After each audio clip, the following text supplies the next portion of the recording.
काही वर्षांपूर्वीची गोष्ट आहे. मी आणि माझा मित्र राजेश, दोघे पण शाळेपासूनचे मित्र. दोघे पण पुण्यामध्ये सॉफ्टवेअर कंपनीमध्ये कामाला होतो. आमचा मित्र संकेत, याचं दुसऱ्या दिवशी लग्न होतं. दिवसभर ऑफिस करून आम्ही संकेतचं लग्न अटेंड करण्यासाठी रात्री पुण्यावरून नांदेडला निघणार होतो. माझी 4 व्हीलर होती. 8च्या आसपास निघायचा विचार होता, पण संकेतला लग्नासाठी गिफ्ट खरेदी करण्यात आणि जेवण करून निघायला रात्रीचे 10:30-11 झाले. जवळपास 450 किलोमीटरचा प्रवास खूप लांबचा होता आणि दिवसभर काम करून थकल्यामुळे आम्ही आळीपाळीने ड्राईव्ह करायचं ठरवलं. मी सुरुवातीला ड्राईव्ह करायचं ठरलं आणि राजेश 3-4 तास आराम करून पुढचा रस्ता गाडी चालवणार होता. प्रवासाला सुरुवात झाली. पुण्यातून बाहेर पडायला 1-1.5 तास लागला. जवळपास 12च्या आसपास गाडीने वेग घेतला. रस्त्यावर फारशी रहदारी नव्हती. रस्त्यावर असलेली गावे गाढ झोपेत होती. कुठेतरी एखाद दुसरी लाईट दिसत होती आणि बाकी लख्ख काळोख. शेजारच्या सीटवर राजेश निवांत झोपला होता. झोप येऊ नये आणि एकटेपणा जावा म्हणून मी मोठ्या आवाजात गाणी लावून गाडी चालवत होतो. मध्यरात्र झाली. 2-2:30 वाजले होते. अजून 50-1 किलोमीटर चालवून राजेशला उठवायचं आणि ड्रायव्हिंग सीट त्याच्या ताब्यात देऊन आराम करायचं या विचारात मी होतो.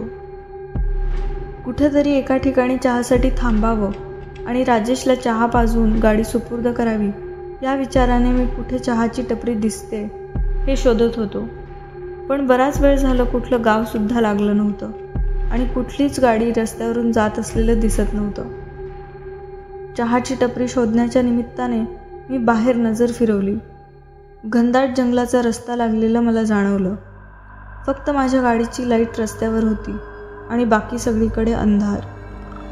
गाण्याच्या इतक्या मोठ्या आवाजात सुद्धा रातकिड्यांचा आवाज जाणवत होता. रस्त्याच्या दोन्ही बाजूला वडाची मोठमोठी झाडे आणि जमिनीवर टेकलेल्या त्यांच्या पारंब्यांनी पूर्ण परिसर भरला होता. भयभीत करणारं असं ते वातावरण होतं.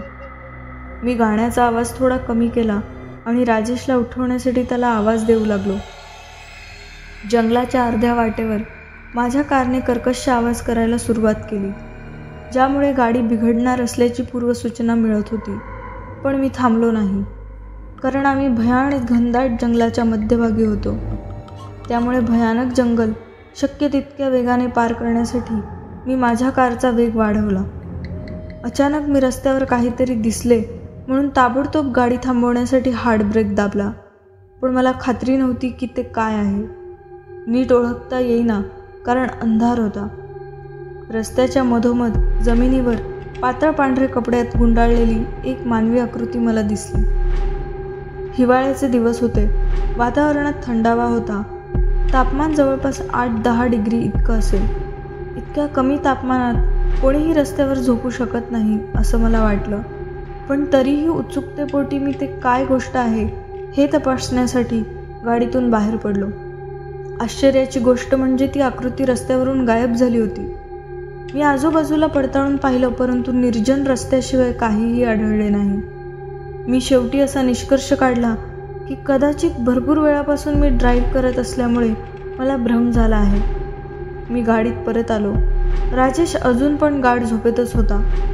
मी गाडीमध्ये बसलो आणि गाडी चालू करण्यासाठी इग्निशनमध्ये किल्ली घातली आणि गिअर न्यूट्रलवर ठेवून गाडी सुरू करण्यासाठी किल्ली फिरवली, पण गाडी सुरू झाली नाही. स्टिअरिंग लॉकमुळे गाडी स्टार्ट होत नाही आहे असं मला वाटलं, म्हणून मी स्टिअरिंग व्हील हलवून ते लॉक नाही आहे अशी पडताळणी केली, पण तरीही गाडी स्टार्ट झाली नाही. काय प्रॉब्लेम आहे बघण्यासाठी मी गाडीतून खाली उतरलो. गाडीच्या डिक्कीमधून टूलबॉक्स बाहेर काढला. Engine, battery, ignition oil, fuel filter इत्यादी सगळं चेक केलं, पण सगळं काही व्यवस्थित होतं. काही प्रॉब्लेम नव्हता. गेल्या रविवारीच तर गाडीची सर्व्हिसिंग करून घेतली होती आणि तरी पण गाडी सुरू झाली नव्हती. आता मात्र त्या थंडीतसुद्धा माझ्या अंगाला घाम फुटू लागला. टूलबॉक्स डिक्कीमध्ये ठेवावं आणि राजेशला उठवून त्याला चेक करायला सांगावं या विचाराने मी गाडीच्या मागच्या बाजूकडे निघालो. डिक्की उघडून टूलबॉक्स डिक्कीमध्ये ठेवला. मागे वळल्यानंतर इतक्या मोठ्या आवाजात किंचाळलो की माझेच कान बधीर झाले. माझे मन, माझे हृदय, अगदी शरीराच्या इतर अवयवांनी सुद्धा प्रतिसाद देणे बंद केलं. माझ्या मागे उभ्या असलेल्या बाईचा भयंकर, किळसवाणा, भीतीदायक चेहरा मला दिसला. असं वाटत होतं की ती माझी वाट पाहत माझ्या मागे थांबली होती. ती तिच्या विचित्र आणि भयानक डोळ्यांनी माझ्याकडे टक लावून पाहत होती. तिचे ते भयानक डोळे ब्लिंकसुद्धा करत नव्हते. तिचा तो विदारक चेहरा आजही मला रात्री स्वप्नात सतावतो. तिचा चेहरा मी मरेपर्यंत विसरणार नाही. माझ्या ओरडण्याने राजेशला जाग आली आणि तो माझ्याकडे धावला. मी अजूनही तिथेच उभा होतो, सुन्न गोठलेला. राजेशने मला हलवण्याचा प्रयत्न केला, पण मला काहीच जाणवत नव्हते. मी काहीही प्रतिक्रिया देत नाहीये हे कळाल्यावर त्याने मला जोरात कानाखाली ठेवून दिली. त्याच्या या चापटाने मी भानावर आलो. मी शुद्धीत आल्यावर राजेशने मला माझ्या ओरडण्याबद्दल चौकशी केली. त्याने माझ्यासारखे घाबरू नये असे मला वाटत होते. तसेच तो माझ्यावर विश्वास ठेवणार नाही अशी खात्री मला होती, म्हणून मी त्याला काही सांगितलं नाही. आम्ही गाडीमध्ये बसण्यासाठी निघालो. मी आजूबाजूला नजर फिरवली तेव्हा रस्ता पूर्ण निर्जन होता. ती बाई वाऱ्यासारखी कुठेतरी निघून गेली होती. आम्ही गाडीमध्ये बसलो. मी अजून पण त्या धक्क्यातून पूर्णपणे सावरलो नव्हतो. राजेशने मला पिण्यासाठी पाण्याची बॉटल दिली. आम्ही 2-4 मिनिटे गाडीच्या आत शांत बसलो. जेव्हा मी पूर्णपणे भानावर आलो तेव्हा मी राजेशला कारच्या प्रॉब्लेमबद्दल माहिती दिली. तो माझ्यापेक्षा जास्त अनुभवी मेकॅनिक होता, म्हणून तो म्हणाला, काळजी करू नकोस, मी बघून घेईल. आणि तो कार दुरुस्त करण्यात व्यस्त झाला. त्याने गाडीत काहीतरी खटाटोप केला आणि कार पुन्हा सुरू करण्याचा प्रयत्न केला. आश्चर्य म्हणजे यावेळी गाडी कोणताही आवाज न करता चालू झाली. राजेश आता ड्राईव्ह करत होता. देवाच्या कृपेने आम्ही ते भयंकर ठिकाण सोडलं आणि आमच्या प्रवासात पुढे निघालो. मी आराम करावा म्हणून डोळे मिटून झोपायचा प्रयत्न करत होतो. एक 3-4 किलोमीटर गाडी चालवल्यानंतर आम्हाला कारमध्ये काहीतरी गडबड असल्यासारखं जाणवलं. कोणीतरी कार धरून ठेवण्याचा प्रयत्न केल्यासारखं वाटत होतं. जेव्हा आम्ही बाहेर पाहिलं तेव्हा त्याच जुन्या वटवृक्षाजवळ गाडी पूर्णपणे थांबलेली आहे आणि आपण ती जागा सोडलीच नाही असं कळलं. आणि कार तशीच बंद होऊन त्याच ठिकाणी थांबली होती. आता मात्र राजेशसुद्धा घाबरला आहे असं मला जाणवलं. कार दुरुस्त करण्यासाठी आम्ही जमेल तेवढा प्रयत्न केला, पण काही परिणाम झाला नाही. आधी जे केलं होतं तसं काहीतरी करून लवकर गाडी स्टार्ट कर ना, मी घाबरलेल्या आवाजात राजेशला बोललो. अशा या मध्यरात्री या भयानक जंगलात मी आणखी काय करू शकतो? करतो मी प्रयत्न, राजेशने उत्तर दिले. ठीक आहे, प्रयत्न करत राहा. मला वॉशरूमला जायचं आहे, मी 1 मिनिटात परत येईन, मी बोललो. सावध राहा आणि लवकर परत ये, राजेश म्हणाला. राजेश झोपेत असताना काही वेळापूर्वी घडलेल्या गोष्टीबद्दल मी त्याला काही सांगितलं नव्हतं. राजेशने कारचे इतर भाग तपासायला सुरुवात केली होती. गाडी कशामुळे सुरू होत नाही आहे याचा आता तो आधाशासारखा शोध घेत होता. हलकं होण्यासाठी मी रस्त्याच्या खाली उतरलो आणि वडाच्या झाडाच्या मागे जायला निघालो. झाडाच्या मागे जात असताना पाठीमागून काहीतरी आवाज येत असलेला मला जाणवला. मी मागे वळून पाहिलं, पण अंधाराशिवाय काहीच दिसत नव्हतं. आवाजाकडे दुर्लक्ष करून मी पुढे गेलो. वडाच्या झाडामागे हलकं झाल्यावर मी परत गाडीकडे यायला निघालो. कोणीतरी माझ्या दिशेने चालत आल्यासारखे मला दिसले. मला वाटले की असा आवाज कोणीतरी प्राणी करत असेल. मी तो आवाज पुन्हा ऐकला, पण यावेळी मला कोणीतरी स्त्री रडत आहे असा आवाज आला. मी मोठ्या आवाजात ओरडलो, कोण आहे तिकडे? पण कोणीही उत्तर दिलं नाही. माझी उत्सुकता चाळवली. उत्सुकतेमुळे मी आवाजाच्या मागे लागून जंगलात गेलो. थोडा वेळ चालल्यानंतर लांब उंच झाडीतून जणू कोणीतरी घाईघाईने गवत बाजूला करण्याचा प्रयत्न करीत आहे असं मला जाणवलं. रडणाऱ्या बाईचा आवाज अधिकच मोठा होत होता, म्हणून मी पुढे पुढे गेलो. त्या आवाजाच्या शोधात मी इतका दूर जंगलात पोहोचलो होतो की आता मला रस्ता आणि कार दिसेनासं झालं. शेवटी मी एका ठिकाणी पोहोचलो तेव्हा जंगलात एक पडका बंगला मला दिसला. बऱ्याच वर्षांपासून त्यामध्ये कोणी राहिले नाही आणि त्याची मोडतोड करून तो बंगला खाली केला आहे असं त्याच्याकडे बघून मला वाटलं. बंगल्याच्या बाहेर येऊन मी थांबलो. आतून रडण्याचा आवाज येत होता. मी आत गेलो, पण मला काहीच सापडले नाही. बंगल्याचा आतील भाग पूर्णपणे उद्ध्वस्त झाला होता आणि त्याच्या आतल्या भागांची पूर्णपणे मोडतोड झाली होती. तेवढ्यात मला वरच्या मजल्यावरून झोपाळ्याच्या झुलण्याचा आवाज आला. मी घाबरलो होतो, पण मला हे जाणून घ्यायचं होतं की हा आवाज कोणी केला आहे आणि काय घडत आहे. बंगल्याच्या पहिल्या मजल्यावर जाणारा एक जिना मला दिसला. ती जागा आता अधिकच अस्थिर वाटत होती. तरीही मी पुढे गेलो आणि पायऱ्या चढून छतावर पोहोचलो. माझ्या अंतर्मनाने मला सांगितलं की मी जंगलात जो आवाज ऐकला तो आवाज याच घरातून येत होता. मी वर पोहोचलो तेव्हा मला एक बाई झोपाळ्यावर बसलेली दिसली. खूप मोठ्या आवाजात ती रडत होती. तिने बर्फा इतकी पांढऱ्या रंगाची साडी घातली होती आणि लांब बाही असलेला गोलाकार ब्लाऊज. पाळण्यावर बसून ती सतत रडत होती. तिचा आवाज मला घाबरवायला लागला. घाबरून मी ओरडलो, हॅलो, तू कोण आहेस आणि तू का रडत आहेस? मी इतक्या जोरात ओरडूनही तिने काही उत्तर दिले नाही. बहिरी असल्यासारखं ती तसेच रडत झोपाळ्यावर झुलत होती. मी अस्वस्थ झालो होतो, पण कुतूहल शांत बसू देत नव्हतं. भीतीच्या भावनेपेक्षा सत्य जाणून घेण्याची इच्छा खूप मोठी होती. या अशा रात्री आमचा पाठलाग करणाऱ्या त्या बाईची हकीकत मला जाणून घ्यायची होती. बाहेर गोंगावणारा थंड वारा, आकाशातला चंद्र, रातकिड्यांचा आवाज या सगळ्यांनी ते वातावरण अधिकच भयभीत होत होतं. पण सत्य कळेपर्यंत ती जागा सोडणार नाही असं मनाशी ठरवलं.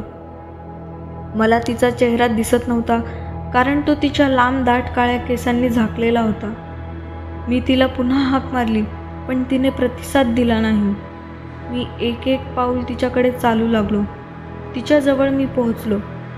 तिच्या खांद्यावर हात ठेवला आणि तिला हलवण्याचा प्रयत्न केला, पण ती हलली नाही.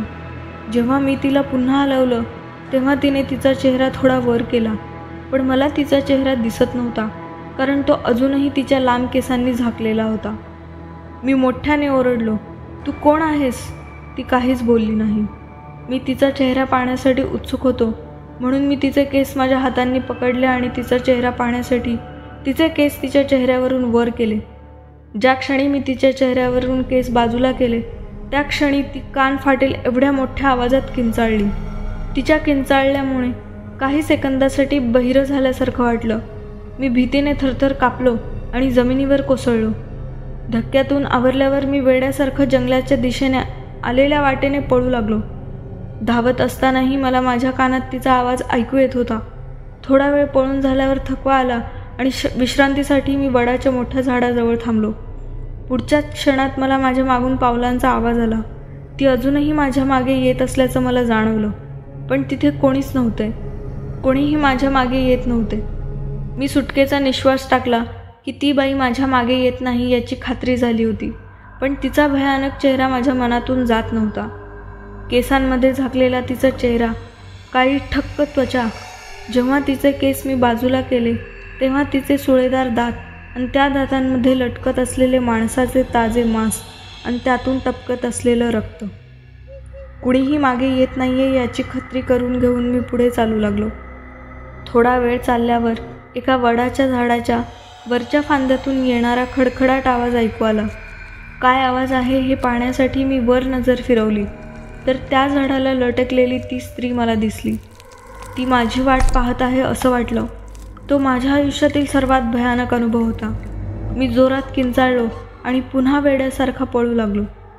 शेवटी मी माझ्या गाडीकडे धाव घेतली. घाईघाईत मी दार उघडून पॅसेंजर सीटवर बसलो. कार दुरुस्त करून ड्रायव्हिंग सीटवर राजेश माझी वाट पाहत बसला आहे असं मला जाणवलं, म्हणून मी त्याच्याकडे नजर फिरवली. पण पाहतो तर काय, राजेश काही पण हालचाल करत नव्हता. तो स्टिअरिंग व्हीलवर डोकं ठेवून झोपला होता. मला वाटले की कदाचित त्याने कार दुरुस्त करण्यासाठी केलेल्या मेहनतीमुळे तो थकला आणि झोपी गेला. म्हणून मी त्याला हलवण्याचा प्रयत्न केला, पण त्याने काही प्रतिसाद दिला नाही. तो अजूनही झोपलेला असल्याने मी त्याला मागून पकडले आणि उठवण्याचा प्रयत्न केला. मी एका सेकंदासाठी सुन्न झालो, संवेदनाहीन झालो. माझ्या हृदयाने शरीरात रक्त पंप करणे बंद केले. माझी फुफ्फुसे पूर्णपणे बंद झाली. माझ्या मूत्रपिंडांनी रक्त फिल्टर करणे थांबवले. राजेशचे बुब्बुळ त्याच्या डोळ्यातून बाहेर गाडीच्या सीटवर पडले होते आणि त्याच्या अंगावर रक्त सांडले होते.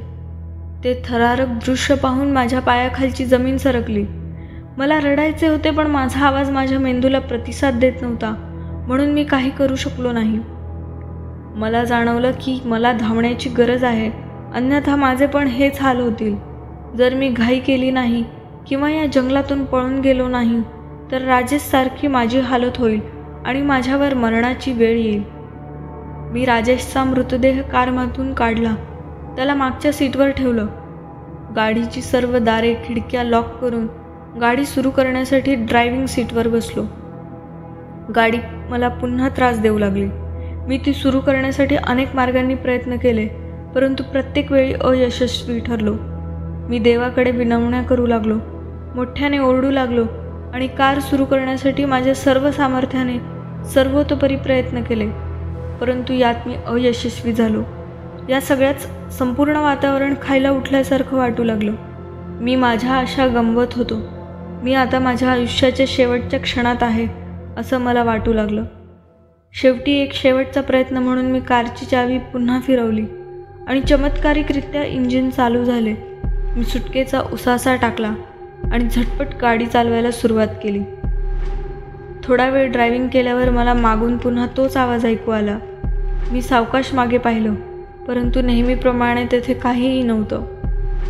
माझ्या डाव्या बाजूला काहीतरी जड असल्याची जाणीव मला झाली.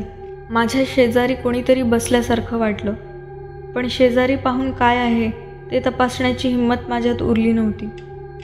शेवटी जेव्हा मी डावीकडे वळलो तेव्हा मला तीच बाई माझ्या बाजूला बसलेली दिसली. तिच्या मांजरासारख्या डोळ्यांनी ती माझ्याकडे पाहत होती. शेवटी मी ड्रायव्हिंगवरील माझे सर्व नियंत्रण गमावले आणि त्याच वडाच्या झाडावर आदळलो. नंतर काय झाले ते आठवत नाही. दुसऱ्या दिवशी सकाळी मी जवळच्या शहरातल्या हॉस्पिटलमध्ये उठलो.